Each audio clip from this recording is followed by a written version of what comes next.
angsur waktu di video sebelumnya itu Singapore Open. Yang ada dia ya, itunya ya? Dia nggak jadi RD tapi dia ikut tim manager. Dari Om Maris diajak. Itu posisi 4. Dapat posisi 4. Singapore Challenge. Pemainnya dari? Southeast Asia sih, Singapura, Thailand, Indonesia, Malaysia, sama ada beberapa dari Australia. Dan pastinya itu semua perwakilan yang udah top level ya kan? Yes, artinya ya memang local heroes-nya lah. Iya, local heroes-nya lah gitu kan.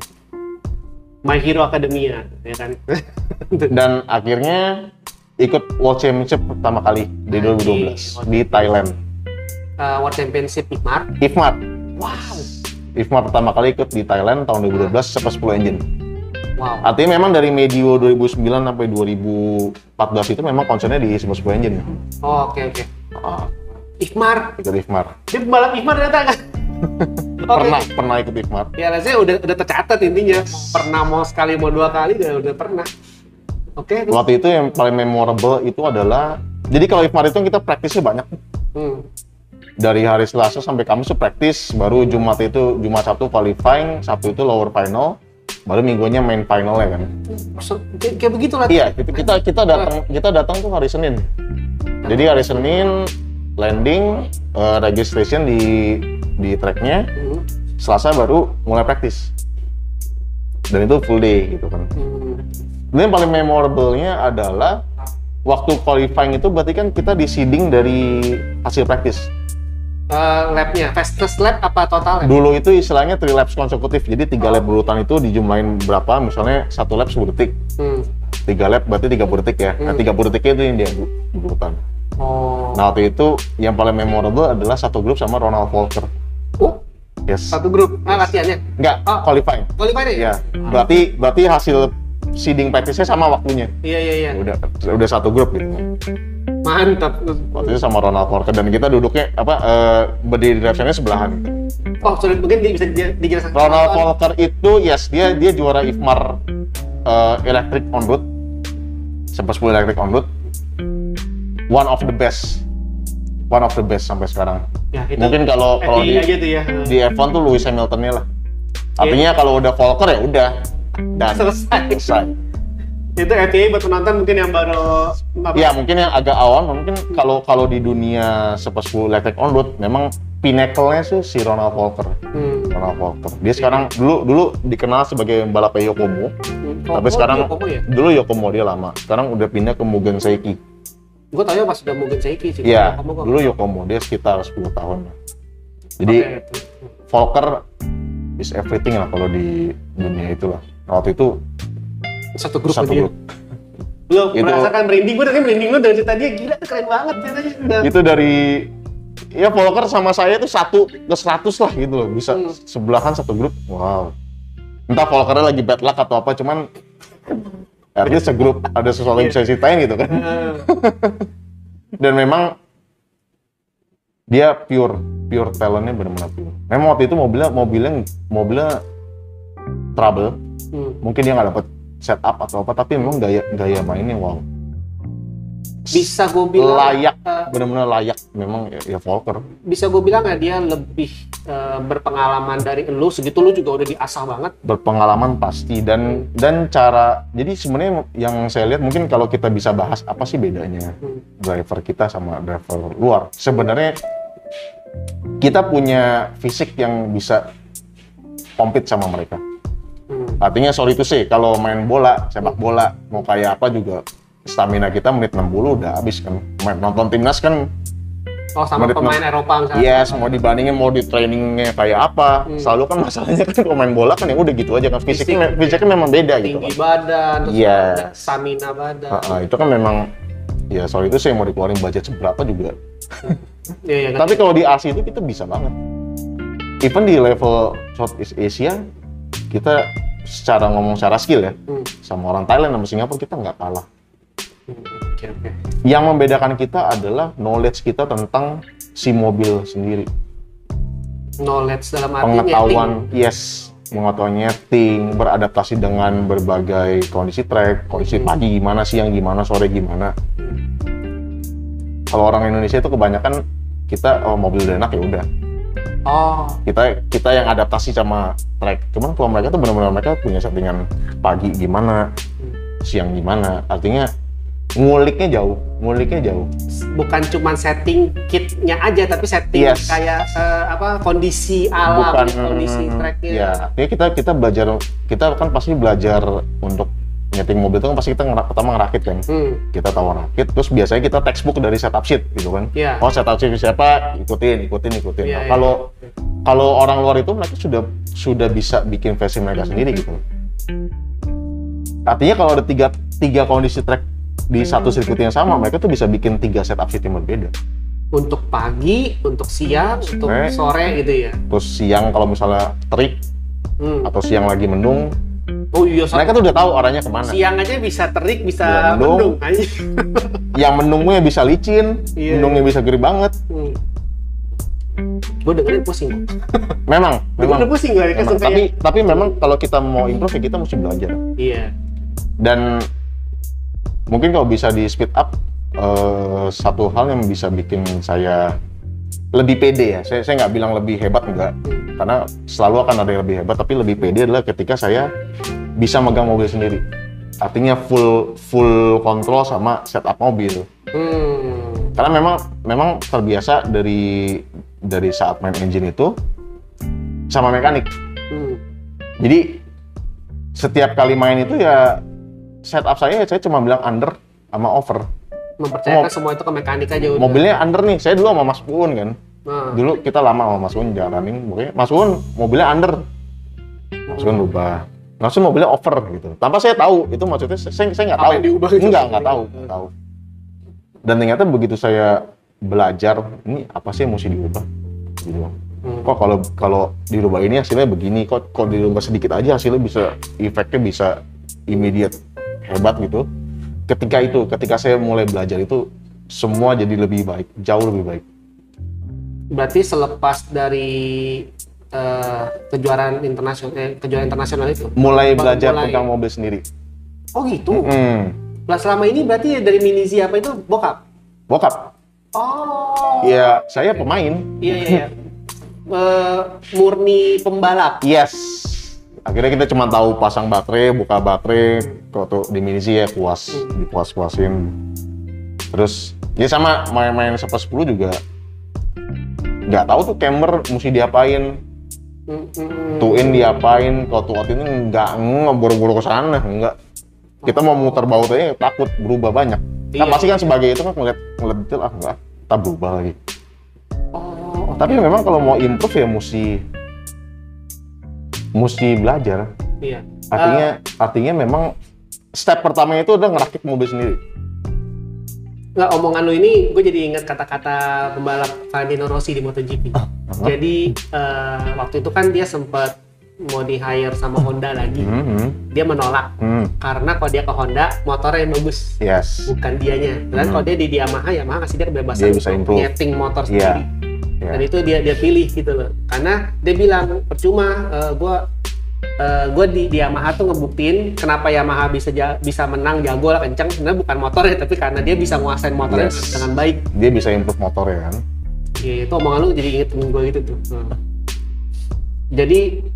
Jadi hal menarik lagi yang gue temuin adalah begitu lu selesai main selesai main engine di internasional, berarti itu ya lu baru mulai belajar untuk nyeting kit sendiri. Karena begini, ketika ikut event nasional tuh jarang orang bawa mekanik. Yes, jadi kayak misalnya driver Eropa, mereka tuh bertiga memang yang levelnya udah factory driver, mereka tuh nggak pakai mekanik. Mekaniknya kayak mereka tuh ganti-gantian review. Oh. Jadi pure begitu mereka nggak balap, mereka pegang sendiri mobil mereka handle sendiri. Bongkar sampai malam itu mereka. Oh, gue kira benar-benar tim pabrik kan punya mekanik yang diandalkan. Ada memang ada mekanik yang diandalkan ya. Cuman kembali lagi, mostly mereka pure pegang sendiri mobilnya. Artinya mereka udah setup sendiri. Nanti ya begitu balap, temennya yang review. Oh, ganti-gantian. Misalnya gue penyakit, atau misalnya ada head chiefnya. Mungkin kalau Serpent tuh dulu ada Michael Salven. Tapi tetap si Michael Salven ini dia nggak bongkar mobil. Dia lebih kayak advisor, nanti begitu balap dia bantu, tapi untuk pegang mobilnya si driver sendiri. Jadi driver itu tahu gitu, maksudnya.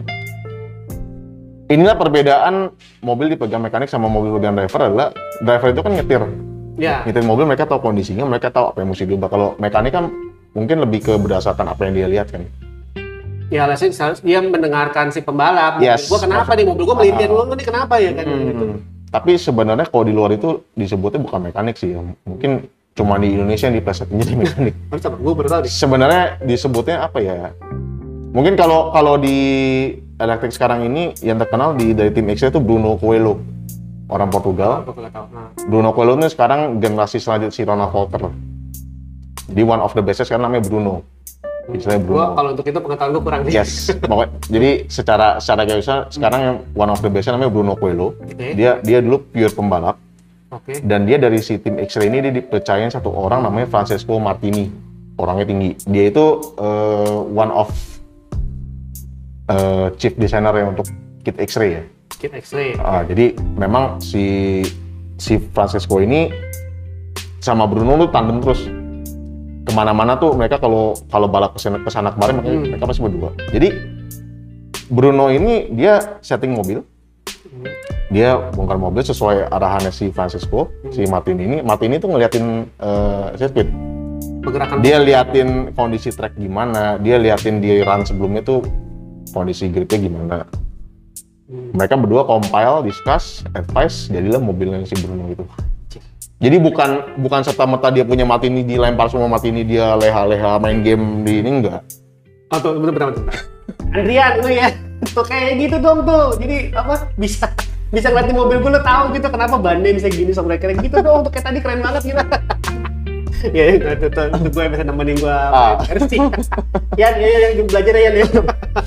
Iya, jadi ya itulah mobil yang hebat itu dikompil dari antara si engineer sama driver. Iya, keren banget denger. Yes. Gila, sampai segitunya ya. Jadi sebenarnya istilah mekanik tuh cuma kayak di Indonesia doang. Di luar tuh nggak gitu. Iya. Oke. Banyak hal-hal yang miss lah. Makanya kita berbeda sama orang-orang gitu lah. Bisa nggak kira-kira di Indonesia belajar kayak gitu? Bisa banget. Bisa banget. Asal orangnya mau. Asal orangnya mau, baik si kedua belah pihak ini dong menspesialiskan diri satu untuk teknisi gitu, teknis lah. Sebenarnya kan untuk ngasilin mobil yang enak itu kan si driver itu mesti ngeblend sama mobilnya. Iya, betul. Kita nggak bisa, oke, setup sheet enak dari siapa, kita download dari internet gitu kan. Dipakai ke let's say 5 orang ini pakai mobil yang sama, mereka download setup sheet yang sama, yang enak gitu, yang habis menang dari Euro nih. Nggak mungkin dari 5 itu sama bisa ngerasain ini mobil enak. Iya. Pasti ada satu yang gue nggak bisa bawa, gue cocok. Misalnya di kelas Tamiya TT, sportsman di ISSC, gue ngerakit TT, dia ngerakit TT. Dia menang nih, gue lihat settingan. Lihat dong settingannya gitu kan. Iya, gue tiru abis, jangan harap gue bakal jadi kayak dia gitu. Yes, karena memang gaya main beda, adaptasi ke mobil juga beda. Iya, Itulah kenapa itu pentingnya kita harus tahu karakter mobil dan kesesuaian sama gaya main kita ya itu. Oke, tuh. Itulah pentingnya kenapa kita mesti bisa nyeting ya itu. Karena semakin kesini kita bakal ketemu driver-driver yang lebih hebat. Terus evolve kan di dunia motorsport manapun, Valentino Rossi juga, Marc Marquez kalau udah mentok ya pasti ada kayak Quartararo-nya. Iya. Nah begitu mereka stop learning, udah selesai. Nggak bakal bisa kejar-kejaran Nggak lagi. bakal bisa ngejar. Karena selalu mereka datang dengan pengetahuan yang baru kan. Iya. Pengetahuan baru kita learn, coba kita adapt ke apa yang ada gitu kan. Sebenarnya kuncinya buat stay sih gitu. Makanya hari ini bisa lu yang menang, besok lu yang menang ya kan. Hari ini siapa lagi yang menang, ntar mungkin ada pemain baru tiba-tiba menang gitu kan. Karena kan nggak ada, sebenarnya tidak ada setup yang 100% benar. Nah itu poinnya guys, poin pentingnya tuh yang tadi barusan. Tidak ada setup siapapun yang paling benar, karena semua cuma nyesuaiin doang. Yes. Misalnya, oh ini orang pakai two-in 3 degree, kok di gua mobilnya diem, di sana dia bisa bawa. Ya memang karena beda. Nggak ada pakemnya tuh nggak ada gitu. Nggak ada. Harus segini, harus segini, nggak ada. Itu memang ya mau menyesuaikan dengan orang gitu. Soalnya kalau di Indonesia kan, ya jujur, gua sih kayak ini buat dari sudut pandang gua ya, gua suka kecewa sama balapan yang ya gue ngomong kayak kelasnya touring lah, kelasnya touringnya on road ya, entah EP entah GP ya. gue ngeliat kayak one map race. Misalnya gini, lu menang dulu nih. Itu apa?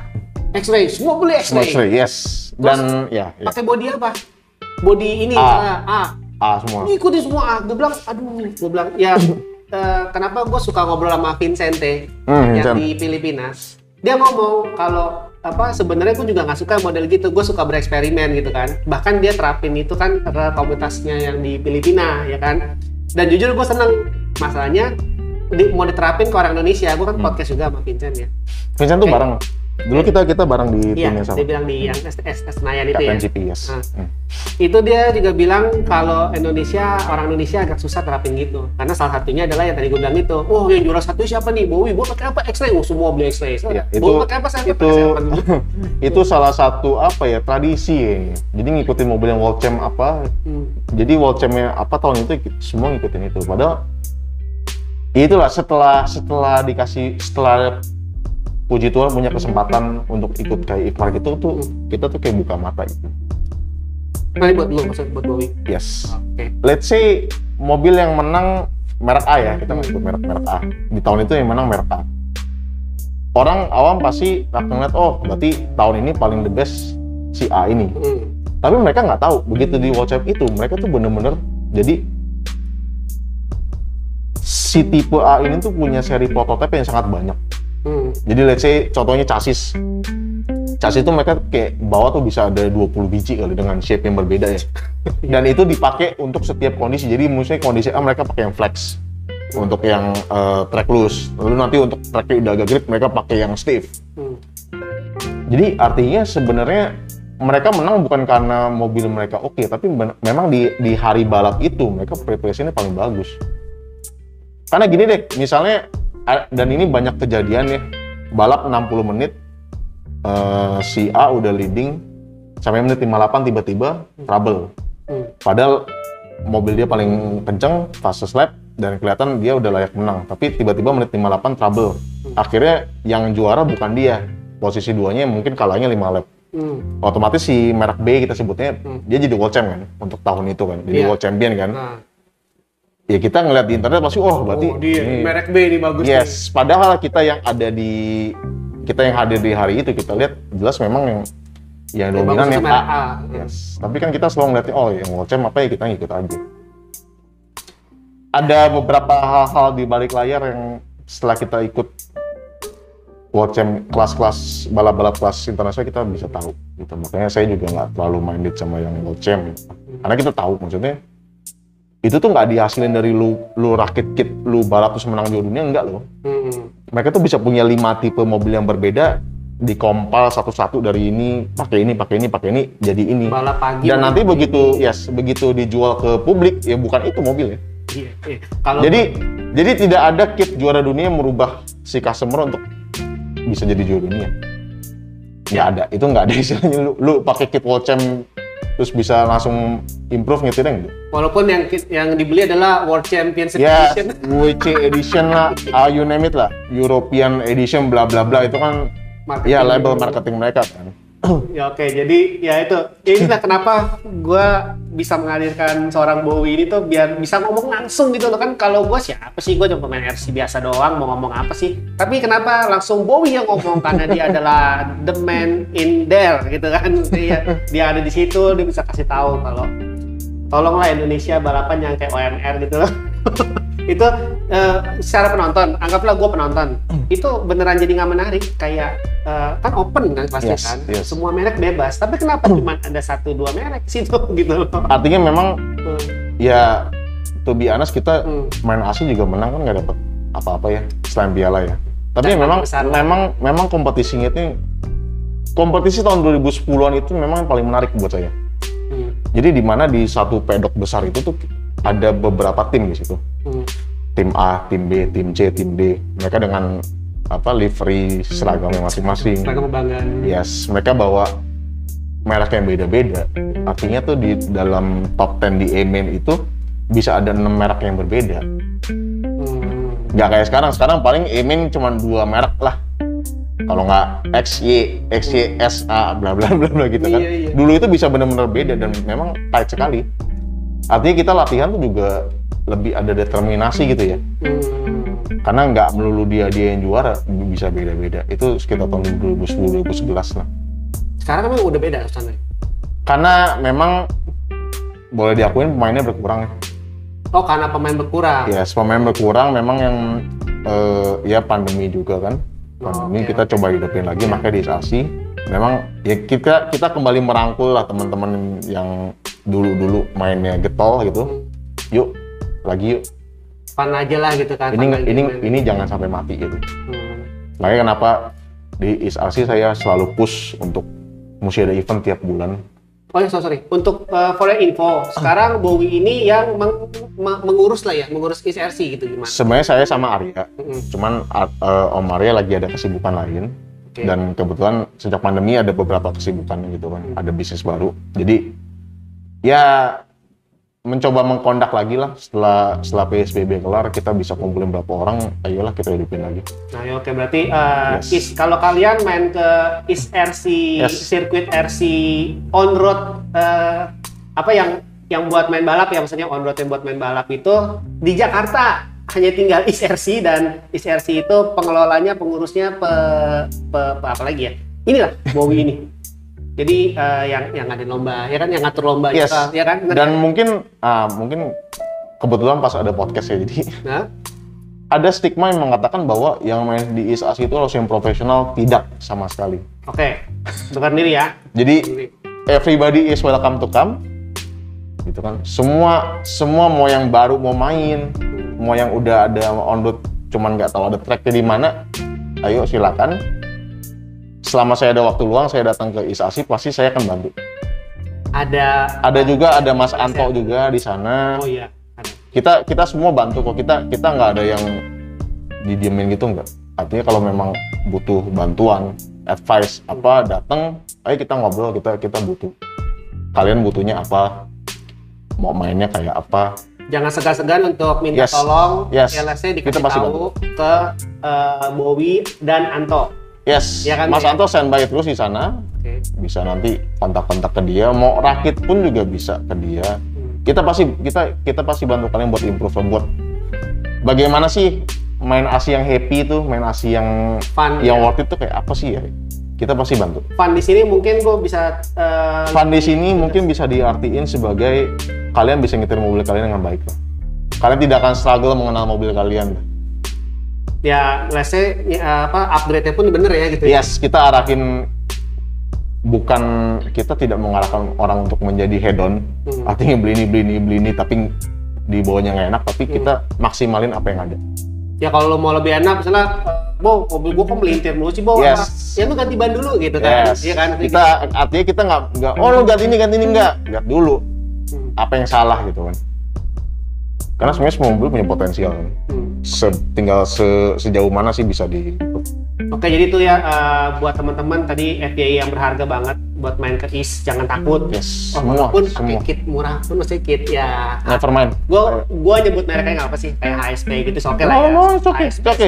Ayo kita main. Engine elektrik? Untuk sementara elektrik dulu. Karena waktu itu kita sempat main engine, tetangga komplain. Karena main sebelahnya kan rumah kan. Oke, berarti untuk sementara. Tapi sebenarnya bisa kan? Sebenarnya bisa. Ya untuk sementara elektrik dulu lah. Sementara elektrik on road. Kalau dia bawa kit off road boleh? Off road tapi bannya yang ban spek on road ya? Iya. Oke gitu. Berarti ya monster truck itu kan bannya spek semi on road. Mungkin kalau yang GT gitu kan ada ban on roadnya. Bisa sih. Oh ya oke. Pokoknya ya kita bisa ngobrol lah. Kitnya apapun, yang penting elektrik. Kalau kit off road pun kayak monster truck atau buggy, ya penting ganti ban dulu buat on road karena aspal. Seperti kata Om Lucky di Jepang, takutnya aspalnya rusak lah gitu, harus jaga. Sirkuit terakhir guys, oke? Jadi, dan memang kenapa ada yang bilang, sewa tracknya mahal. Itu sih kita mempersiapkan ISRC itu dengan pengetahuan kita dengan balap di luar. Kita lihat balap di luar, kita bawa. Jadi kita membawa experience track internasional ke ISRC, itulah yang membedakan fasilitas kita. Ya kalau soal harga sih relatif guys ya, maksudnya kalau lu bandingin mahal dengan apa nih ya kan? Kalau lu basing di jalanan ya murah, tapi kan beda. Lu basing di jalan kan ya aspalnya nggak tahu kayak apa, ngerusak lower deck lu ya kan? Yes. Aspalnya kayak gitu. Bener banget. Terus Kalau mau dibandingin sama track luar negeri, apa lu bandingin apa sama Jepang?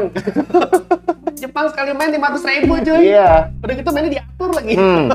Jam ini mesti yang ini. Iya. Lu udah beruntung di Indonesia lah, udah enak. Bisa tidur juga kan di sersi kan? Bisa. Yang nginep juga ada kok. Oh, jam bukanya? Jam buka everyday dari tiap hari kecuali ya Senin. Senin tutup. Jadi Selasa sampai Minggu. Jamnya jam 8 sampai jam 10. Bisa main malam FYI. Karena ada lampunya. Kelebihan East RC bisa main malam, banyak lampunya. Jadi kalau weekday pulang kantor gitu kan, bisa banget datang. Kurang apa Welcome. guys? Udah disediakan fasilitas lengkap, tempat duduknya nyaman, luas. Punya mini 4WD? Boleh dibawa. Ada track mini 4WD juga? Iya, boleh dibawa tuh. East RC one stop for your happiness ya. Yes, happiness. Oke, itu sekilas buat tentang Bowie yang sekarang sedang mengurus dan mengelola East RC. Dan sebagai orang Jakarta, itu udah the last hope of kita bisa main RC on road di situ. Oke, jadi jangan segan-segan datang. Apalagi tadi udah ada penasihat pribadi, udah bonus. Terus sewa track udah bonus penasihat ya gitu ya. Kita pasti bantu untuk improve. Oke, kurang enak apa guys? Yes. Buat teman-teman yang kalau gue ajakin ada eventnya East RC juga tuh ya, jangan kemarin kan sempat ada yang bilang, aduh gue nggak enak nih, kit gue masih begini begitu, ataupun gue malu, ataupun gue newbie apa. Tadi udah dijelaskan langsung ke orangnya. Ya, semua brand welcome, dan bahkan kalau misalnya kita bisa kumpulin 10 driver gitu untuk misalnya pakai brand yang HSP atau apa tadi, Ya, kita HSP, Smartech, tidak menutup kemungkinan kita bikin kelasnya. Kenapa enggak kan? Betul guys. Yes. Buat kalian ke komunitas-komunitas pencinta RC Dan juga sorry motong. Sekarang kan lagi banyak yang lost bug itu apa ya? Yang WPL ya? WPL. Yes, yang mobil carry itu. WL. Oh iya, yang mobil pickup. Ya itu lagi banyak. Kenapa enggak kan kita bisa ini juga. Welcome loh. Aspalnya bagus. Silakan. Gue itu bisa parah. Langsung Yes, sih. yuk. Podcast ini udah Let's go. udah mengsounding ya. Mengsounding. Ini buktinya nih kalau Bowie itu udah ngomong gitu udah dikasih jalan teman-teman. Oke, kurang apa lagi? Nego lah ya. Nanti kita membantu teman-teman untuk menikmati on road seperti apa yang enak lah. Walaupun terkelas pickup ya. Jujur gue tertarik sih. Nggak masalah. Oke, Bowie lagi-lagi kan tuh masalah durasi, masalah waktu ini.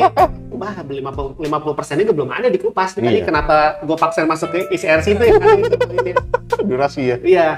Kayak cepet gitu. Terakhir dari konten ini, Bo. Yes. Ada nggak sebuah nasihat yang bisa lu ungkapkan ke penonton nih, terutama buat pemain RC baru, ataupun yang baru mau coba main RC, ataupun yang baru mau coba skala gede, ataupun baru mau coba dari off-road ke on-road, ataupun ya whatever. Oh, sorry, ini ntar lu belum cerita ini. Boleh, nanti ya, sedikit. Ya, ada nggak yang bisa membangkitkan keinginan mereka untuk oke deh gue pede deh gitu. Yes. Advice-nya adalah jangan terlalu banyak dengar kata orang. Agak aneh ya. Tapi ya benar. Karena memang bener. Ya, di RC itu kan orangnya heterogen sekali ya. Kita datang dari berbagai kalangan gitu kan. Berbagai kalangan, berbagai pemahaman tentang hobi gitu kan. Kita nggak bisa membatasi, oh gue suka main on-road, gue kurang suka yang drift gitu misalnya. Drift apa sih, kita mau jelek-jelek itu enggak. Itu bukan jalannya, bukan seperti itu. Artinya semua orang punya kesenangan masing-masing, ya dalami apa yang kalian senangi lah. Tanpa harus dengar kata orang, mesti main ini main itu. Pokoknya selama kalian senang, mainkan. Kuncinya itu sih. Karena kalau kalian senang pasti kalian punya passion juga. Kalau kalian punya passion pasti kalian lebih tertarik untuk dalamin. Intinya itu, mainin apa yang kalian senangin. Jangan stuck sama kesenangan orang lain. Yes. Orang-orang lain ya. Concern sama kesenangan diri sendiri aja. Tapi emang paling enak, lo mainin semuanya udah selesai. Benar. Oke, selain itu, Yes. ini di depan apa nih tadi nih? Bisa ceritain nggak dikit? Selain itu ya, selain yang mini ini kan udah kan. Jadi sebenarnya bingung juga nih mau ke podcastnya Om Nobu bawa apa kan? Masa cuman meja kosong. Saya lihat-lihat di meja rumah gitu kan, di kamar kerja itu kan, apa yang bisa dibawa? Mungkin dua body ini yang bisa describe perjalanan saya dari awal sampai sekarang. Ini body Super 10 Buggy yang saya pakai untuk kejuaraan nasional 2019. Oke, jadi 2019 saya berhasil dapat juara nasional untuk kelas off-road 4-wheel drive. Jadi intinya lu nggak cuma main on-road nih ya? Ya, Berarti kan sebenarnya on-road semua tuh? ini awalnya nyoba doang. Oke. Hah? Awalnya nyoba bang? Iya, nyoba doang.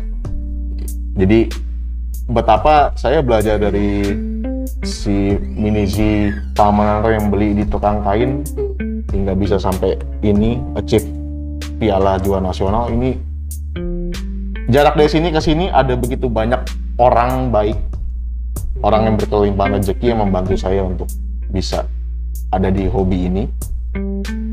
Jadi buat semua om-om, Dia ngomongin buat semua omong. semua om-om, semua kalian yang support saya sejauh ini, thank you so much. Terima kasih Om Nobu udah ngasih kesempatan. Gue yang selamat juga. Thank you banget. Jadi ya kenapa yang dibawa dua ini, karena buat saya ya ini from nothing to something. Ini dua yang best to describe. To Z. Yes. Ini kisahnya Dari gitu loh maksudnya. dari diusir main di track sampai bisa dominate, ini dua ini. Ah, Agak mengharukan sih begitu ngelihat di kemarin mau ngambil dua. Jauh juga ya. Udah Berapa tahun nih, sejauh ini ya. berapa tahun? Ini 2003, ini 2019, 16 tahun. Ini yang gue salut, ini belum getas. Belum getas ini gila. Yoso, Yoso. mahal. Iya itu. Iya. Yoso ya kan.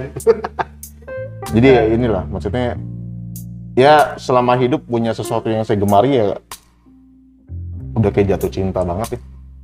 Benar-benar maksudnya ya itulah kenapa saya kepengen Asia Indonesia rame gini, rame lagi, berusaha compile event untuk bisa rame lagi karena udah jatuh cinta banget. Nggak pengen mati lah si kalau sekarang untuk konsernya on road ya. Karena memang kita hajar pandemi sangat keras hajarannya Semua untuk semua Yes. dunia bisnis ekonomi yes, Indonesia. terutama hobi. Artinya ya bisnis let's say semua bisnis kehajar. Cuman kalau impact-nya udah sampai ke kesenangan kita, berarti kan udah hampir menyeluruh ya. Ya mencoba membangkitkan lagi lah supaya ya karena udah cinta banget sih Om. Ngerti. Ya karena udah passionnya udah Yes. kemarin ada yang bilang hobi itu udah jadi semacam hidup gue gitu. Udah ya gue paham nih, mungkin kalian juga yang punya hobi yang ketergantungan sama hobi, apalagi karena dengan hobi kan kalian bisa buang stres kalian, bisa dapat kesenangan, dapat energi positif, sedangkan tiap hari mungkin kalian sudah berjibaku dengan hal-hal yang negatif, bikin frustasi, stres. Terus juga nambah temen kan, nambah musuh tiap hari gampang guys. Tapi kalau nambah temen, udah ketemu Sabtu Minggu aja masih bisa jadi musuh gitu kan. Makanya karena yang susah adalah punya teman yang bisa diajak kompetisi kan. ya temen diajak kompetisi gitu kan. Dan menemukan teman dalam kompetisi itu yang susah kan. Ya temen dalam arti kompetisi itu kan berarti kan temen lawan, temen main. Iya, temen teman main, sparring bukan juga. musuh. Iya. Tapi maksudnya kita punya kompetisi tapi kita punya teman juga gitu kan. Itu di dunia pekerjaan pun nggak ada istilah yang seperti itu. Iya. Di sinilah makanya ya itulah. Tapi ngomong-ngomong kan masih bagus body, masih mulus. Jadi gini, Gue tadi mikir nih body baru, body bekas sih. nah kita itu udah dijual, Oh itu coba. kita udah dijual. Tapi saya mau keep ini. Mungkin ada penonton yang udah keep kit saya mungkin. Karena tuh saya jual di Facebook kok. Kita Dan soalnya udah pindah tangan 2 kali kayaknya. Yokomo YZ4. YZ4. YZ4. Yes, 4-wheel. Setahu saya udah pindah tangan 2 kali. Tapi bodinya saya keep. Ya kenangannya di sini loh. Aura juaranya guys itu. Lu beli aura juaranya bukan kitnya. Kitnya Kitnya- makin lama makin murah. Kitnya nyusut kan. Oke. Aduh, sayang banget Louis, kita harus akhiri ini dulu. Dan sebelumnya thank you banget buat Om Nobu. Maksudnya ini adalah sarana yang memang seharusnya udah ada dari sebelum-sebelumnya. Artinya kesempatan buat kita untuk speak up, mengutarakan apa yang seharusnya diutarakan gitu. Artinya gue di tengah mau nangis. yes, artinya support terus Om Nobu. Semoga dengan adanya podcast ini kita bisa memberikan edukasi dan pengetahuan ya, bahwa RC itu bukan sekedar mobil yang lu jalanin pakai remote aja loh, banyak cerita di dalamnya. Dan mengapa kami ini bisa sangat tertarik untuk mendalaminya. semoga bisa bikin rangkaian episode-episode itu ya, Mi, Ya. untuk lebih educate bahwa this is not just a hobby gitu. Pastinya gue salah satu orang yang berkecimpung di dunia hobi RC juga. Gue hanya merasa gimana ya, dunia RC ini itu sebenarnya banyak pemainnya, pembalapnya, Yes. bahkan sampai pembisnisnya yang sudah membawa harum nama bangsa Indonesia ini ke dunia luar. Tapi Tidak terpublish. tidak, ya let's say bahkan buat kalian nih yang pemain RC, let's say kalian sudah main RC lama, anggaplah 5-10 tahun. Gua sangat yakin tidak semua kalian kenal yang orang-orang di balik RC. Bahkan gua aja yang udah mengamati RC, ini kemarin podcastnya Om Suryanto baru tahu nih namanya ARMI ini nih, organisasi RC Indonesia. Gue malu. Jadi itu gue, apalagi kalian cuman beli doang punya, seharusnya tau lah gitu. Contoh gini deh, kalian punya mobil nih, Toyota, Honda, Yamaha, mau motornya atau Honda. Minimal kalian tahu pembalapnya Honda siapa, pembalapnya Yamaha siapa. Bukan pembalap Indonesia padahal. Ataupun orang-orang yang punya Yamaha tahu siapa, yang punya Honda tahu siapa, ya kan?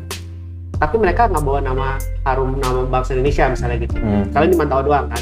Biasanya Valentino Rossi emangnya bawa nama Indonesia, ya kan? Enggak kan? Tapi Lokal heroes-nya lah ya. iya, kita juga punya, walaupun di dunia RC ya, dunia hobi ya, tapi kalian jangan salah, di luar negeri banyak pembalap, ada beberapa pembalap Formula One Yes. yang berasal dari pemain RC, benar? Benar. Lewis Hamilton itu main RC. Nah, oke. Sebelum jadi ikut go-kart terus naik F1. Yes, Lewis ya. Hamilton, Alonso, Esteban Ocon, selesai yang F1. Ya, gue malah cuma tahu satu. Yes, Banyak. yes. Artinya itu ya buat mereka itu sarana juga loh, untuk berkompetisi gitu. Ya, jadi itulah guys, jadi jangan berkecil hati walaupun ada yang bilang tetangga kalian, ih udah gede, om Mainan udah mobilan. tua, main mobilan ya kan. Biarkan anjing menggonggong, kami Yes, jangan terlalu banyak dengerin kata orang. Iya. Karena hidup kalian, hobi kalian, dunia kalian sendirian yang nikmatin. Orang lain cuma numbang suara. Bener gak sih gue ngomong gini? Bener Oh, jadi banget. gue yang berkata-kata, ini mesti dia yang ngomong aja. Terus sedikit banyak kita punya benang merah ya.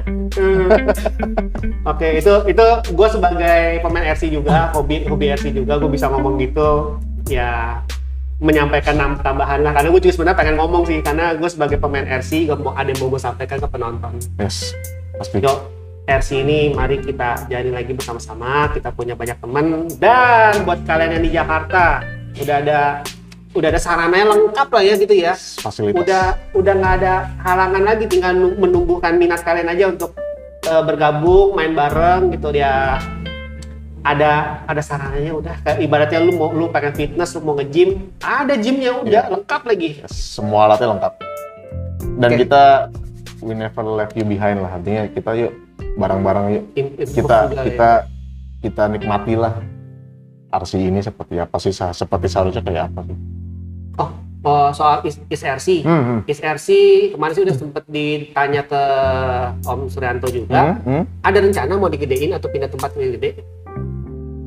Masih berharap pada keajaiban. Keajaiban. Yes, tapi concern kita adalah kita menggemakan lagi yang fasilitas yang udah ada. Jadi sekarang concernnya masih itu. Untuk Masih itu dulu masalah ya? tempat baru mungkin ya kita masih usaha. Masih ada beberapa plan yang belum bisa kita menjangkau untuk pindah tempat atau yang besar, tapi so far sampai tahun depan kita masih berusaha untuk terus improve. Kita hidupin lagi komunitasnya sebisa mungkin, sebulan sekali atau 2 kali kita punya event, lalu kita tujuannya untuk tahun 2022 kita lebih ngerangkul berbagai komunitas untuk main di ISRC dan bikin event. Nah, ngomong-ngomong komunitas, itu kan ada mini 4WD sekarang, namanya Istamia ya. Istamia. Boleh dikasih sedikit info buat teman-teman? Istamia ya sebenarnya ISRC sama Istamia tuh gandengan ya. Artinya biasanya kalau kita bikin weekly race itu Istamia itu hampir setiap hari Minggu. Itu hampir setiap hari Minggu ada event race gitu. Cengkras itu bukan? Istilahnya club race ya. Oh, kalau preso. Tapi everyone welcome to join. Semua boleh join setiap hari Minggu. Kalau untuk jadwal race RC-nya itu sebulan 1 kali.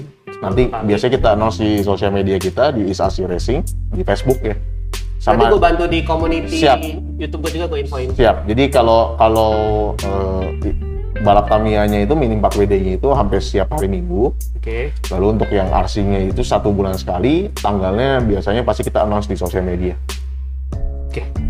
Kelas-kelasnya apa aja, nanti kita announce semua. Buat, Tapi untuk latihan, untuk practice, everybody is welcome. buat teman RC, teman mini 4 WD, kurang lengkap apa coba? ada mini 4 WD juga, gue sih main juga. Jadi kalau sekeluarga kan anaknya bisa main mini 4 WD, bapaknya main RC, nyokapnya shopping. Atau kebalik, anaknya main RC, bapaknya main Bisa banget, bisa banget, bisa banget. Karena memang tujuannya itu kan kita pengen mengenalkan generasi muda ini ke RC dengan cara lewat si mini 4 WD dulu kan. Ya. Kita cross marketingnya ya dari situ. Hmm. Karena memang ya perlu diakui kita butuh generasi muda lebih banyak untuk RC ya. Om-om kita ini, om-om kita ini udah mulai pensiun nih. Termasuk saya udah mulai deket-deket umur 30, udah mulai ditanya kapan DP rumah, kapan nikah. Ya memang ya apapun mesti ada generasi penerusnya ya. Iya, pasti. Yes. Jadi ayo silakan datang, kita happy bareng, kita cari tahu di mana sih kesenangan kalian. Oke. Kalau gitu kita sudahi dulu. Yes. Thank you. Thank you Om Nobu. Bowie. Thank you. Nanti next kita bisa omong lagi untuk hal-hal yang akan dilanjutkan, misalnya gosip terhangat di dunia RC Siap, dan dunia siap. RC. Harus ada episode 2-nya berarti ya. Ini aja sih udah pasti part 2 nih. Ini udah ini podcast kita hari ini bikin 2 part gua. Oke. Oke. Thank you. Thank you semua. See you Thank again. you. See you.